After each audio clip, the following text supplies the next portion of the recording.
Hi everybody, I'm Hamish McLachlan and welcome to The Real Story, brought to you by RESO. The Real Story is a series of conversations with high-performing real estate agents and industry leaders.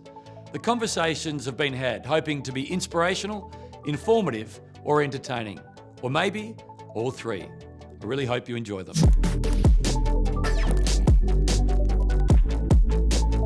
Carla Fetter talks about falling into real estate as a receptionist, her struggles with her sexuality throughout her 20s, and becoming one of Australia's most successful real estate agents. Carla says finding the courage to finally come out helped her to grow as a person and to gain the confidence she has today. Carla, thanks for joining us on The Real Story. Thanks, Hamish. It's great to be here. Feel like the hair's spot on today? I've worked pretty hard to get this hair. It's got some good volume today. Right now you are on top of your game, one of the best agents in the country. Not always the case where you could sit here feeling good about yourself. No, absolutely not. It's been a very long journey. So I started 18 years ago, and at the time I didn't know what I wanted to do, and I was unemployed and kept failing uni. I thought I was actually going to be a teacher. Failing uni because of a lack of application? I also smoked a bit of marijuana back in the day, and that doesn't help with your motivation. Yeah. So I would actually drive to uni and then I'd sort of half-heartedly look for a car park, and if I couldn't find one, I'd just go back out via Macca's and head home. So very hard to perform if you're not there. And then one day I just got a call from a friend saying there's a job at her real estate office as the receptionist, and did I want to apply?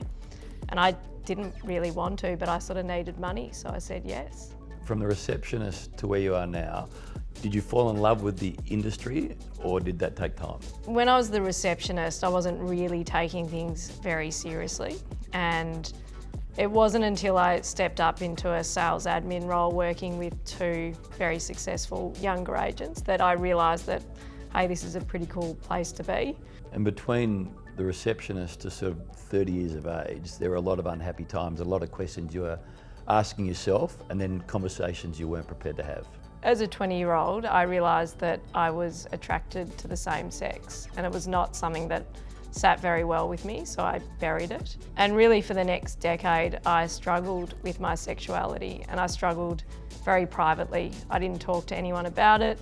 I was having relationships with the same sex and opposite sex during this time, but I was desperately unhappy. And I was also self-medicating, so I'd go out on the weekend, I'd write myself off, and I wouldn't come good till the middle part of the week. And you can only imagine, this is an industry that you have to turn up to work on Monday and you have to be on. And if you're not turning up until Wednesday, well, you're not helping yourself. So it got to a pretty challenging time as a 30-year-old. I sort of turned 30 and I went, if I don't do something, if I don't tell someone, then it's just not going to end well. So I was at that sort of cliff edge of having to make that decision to tell people who I was. And I was ashamed, and I thought people would judge me. I thought my parents wouldn't love me. And there was no justification around that. And as I later found out through therapy, was that I was actually the homophobic one. But the moment that I came out and I was embraced, then I grew up as an adult. I became an adult, and I became more confident in myself. I became happier. And I think that to be successful in this industry, you've got to have your confidence, you've got to be happy. So when did you have the courage, or what was the stimulant? You talked about things wouldn't end well if you didn't address what was happening. When and how did you come out? So I turned 30, and a good friend of mine, she's like, Carla, I just don't understand why you're single.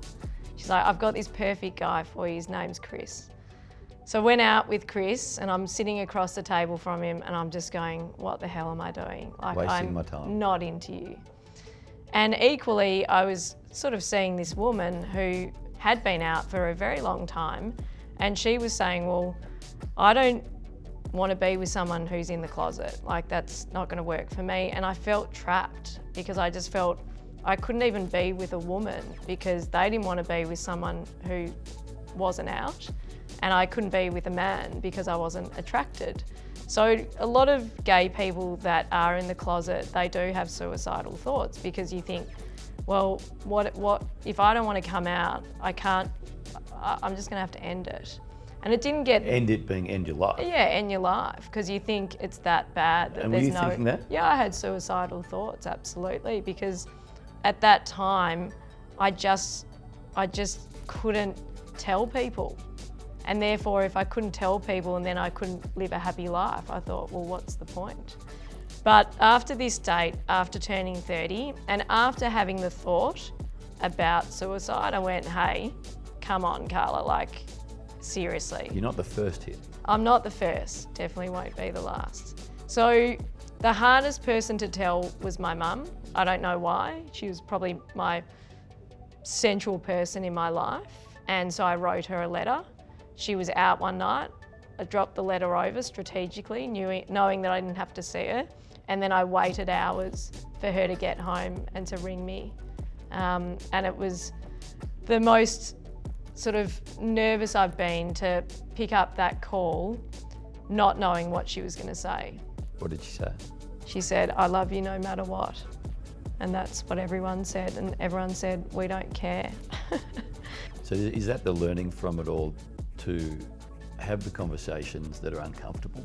Absolutely. I think that, you know, as friends and family, we always want to be supportive. But, you know, I feel like there might have been a time when my mum suspected, but if she just had have said, you know, Carla, hey, I don't care, but if you're seeing so-and-so, that's fine. Yeah. But she just never said anything. And for me, I internalised that to be a bad thing. And the reality is she wouldn't have wanted to offend you, so she didn't have the conversation. It's not that she didn't love you. She loved you so much she didn't want to offend you. Yeah, absolutely. And I was probably a difficult 20-something-year-old. She was probably scared of saying something that I might blow up at. And I might have blown up at it. I might have said, get stuffed, Mum. No, you don't know what you're talking about. I don't know. So what would Carla say to the 15-year-old version of herself? Yep, I would just say, so I've got 2 daughters. Now, clearly they've got 2 mums, so they're going to be raised in a different environment. But let's say that I had a husband and I had my daughter. I'd want them to know very early on it's okay to be who you want to be. And I hear my friends now talking to their kids saying, hey, you know, you might be with a girl when you're older, when you might be with a boy. They're very open around that dialogue. So I think times have absolutely changed. What makes you happiest now? Definitely my kids. You know, I think the love that I feel towards them is the greatest love, you would know. Yeah. It's just a very different love. But also, I think part of my success with my career is that there isn't a day that I wake up and I don't want to go to work. Yeah.